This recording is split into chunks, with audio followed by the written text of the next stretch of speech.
Hello,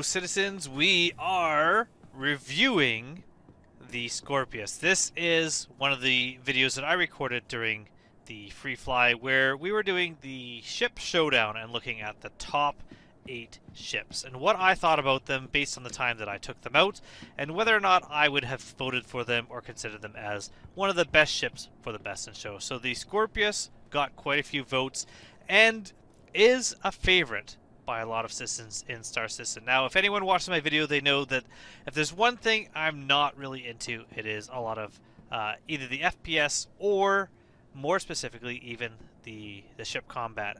That may change in the future. I am getting more into it. I am enjoying bounty hunting or doing some of the ship combat things, and I have started to look into things like Arena Commander, so I might get more into that, and the better I get, maybe the more I'll enjoy it. But this is a ship that I have no experience with. This is a ship that I checked out by checking out the interior during the first showing of it during one of the previous expos. So it is a cool ship and it is a favorite for a lot of people because of that. It is a pretty awesome fighter if it's multi-crew. I think this ship, where it really shines, is having more than one person in the ship at one time. If you have other crew members and you're operating the turrets, I can see this ship being a pretty solid and pretty versatile ship. A lot of ships in the verse are heavily influenced by other spaceships in popular culture. You're looking at something like the movie Alien inspiring a lot of the Drake ships or the Reclaimer. You're looking at something like Star Trek inspiring, I would say, a lot of the Origin ships like the 600i, the bridge design on some of those ships. You're looking at Star Wars, heavily inspiring ships, mainly a lot of Crusader ships. If you look at something like the Nomad, definitely an Elite Dangerous inspired ship. The Mercury Starner being something like the Millennium Falcon. And this ship, very much inspired by the X-Wing when you look at how the wings fold. And so that is one of the cool features of the ship. There's really two cool features. One is the wings that open and close, giving you a larger profile and a wider spread when firing your guns. And you have also this turret. The turret on rails, it's a remote turret that you can slide forward or you can slide to the aft of the ship for defending the rear of the ship if you're escaping or if you're just flying through a large contingent of ships. You'd be able to fire from the front and then swing around and fire as you make your pass through. So that is pretty cool. Also has equipment storage. Now, I did check out the exterior of the ship and tried pulling down some of the components, the coolers, the power units, and checking those out, which is really cool. I unfortunately don't think I have any video of the storage that's outside. So there is weapon racks that fold out that have storage for rifles and pistols and, like, I think a multi-tool or maybe some med pens or something like that. And that is something external. So you could use the ship to infiltrate, land on the surface, get out of the surface, or even do EVAs and pull these weapons out that are stored in the ship. And stuff like that with physicalized components, having your weapons stored there. Since you're not going to be wearing a rifle on your back climbing into a ship, you would have that stored, you would think. The weapons, I think it's 8 size 3 guns and 16 size 2 missiles, I believe is what's in the ship, which is pretty cool. So it is a neat ship, and with more than one person, I think this could be a really fun ship. I was flying solo, checking out all these ships, and so I'm going to say that for me, the experience really wasn't there. And I'll get into the major issue that I had with the ship. So this is not going to be a big review because I didn't really do a lot of the ship. I did take it out in some combat, but even then I wasn't having a really great time. And I'll explain why. You'll be able to see that in the video. But as far as walking around the ship, looking at the finish of the ship, it does look cool. And it is a really cool ship that I think is useful for a lot of people. My big problem with the ship was when I was in space. So what happened in space is I took the ship out and I'm checking out the ship, how to open and close the wings, to check out the wings.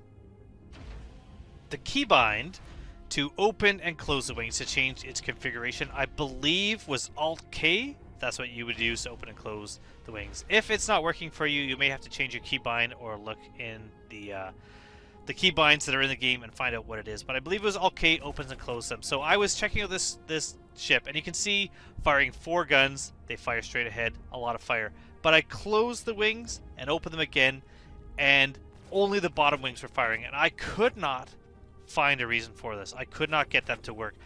Continually trying different key presses, closing the wings, opening it again, they would not work. I then brought the ship back to storage, stored it in the hangar, then got into the ship again. At this point, I thought I would check out the turret, the remote turret. It was pretty cool. It has a nice speed, a nice range of coverage for going forwards and back.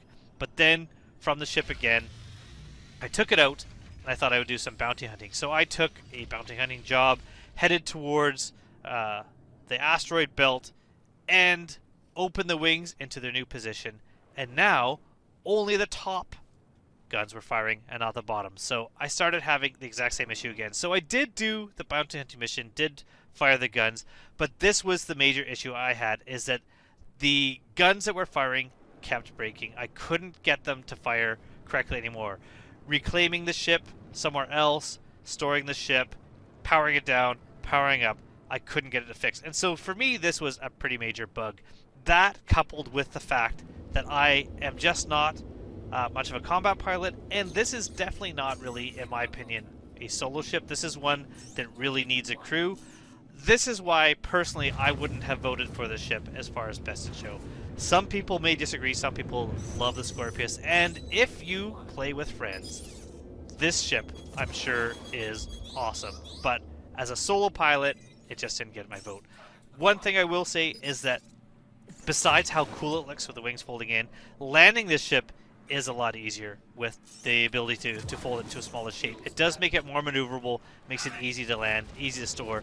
Also, when we get into where you have ship hangars or you're transporting a number of ships into a location, having a ship that reduces its size so that you can bring it into a smaller place and store it and bring multiple ships, I do see that being a really good selling feature for the ship. And if they can get the guns worked out, or once blades exist, or the ability to maybe hire an NPC and have a gunner that you're going to have with you, solar players are going to like this ship, and it is a pretty cool, useful ship. But for me, that's the only reason why I didn't get my vote right now, is the lack of multiplayer.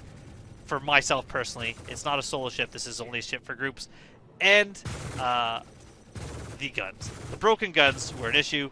Hopefully they get fixed. Hopefully this is something that is an easy fix, or maybe there was an easy fix in effect right now, but I was not able to figure it out. But that is my thoughts on the Scorpius. A cool, solid ship. For me, not really a best in show. So stick around for my other videos. I have a different video coming out each day for some of the ships that were making the top 8. And this is all leading up to the upcoming next free fly with the Intergalactic Aerospace Expo coming up this month, November. So look forward to that. Until next time, I hope to see you soon in the verse. Thanks for watching. Goodbye, everyone.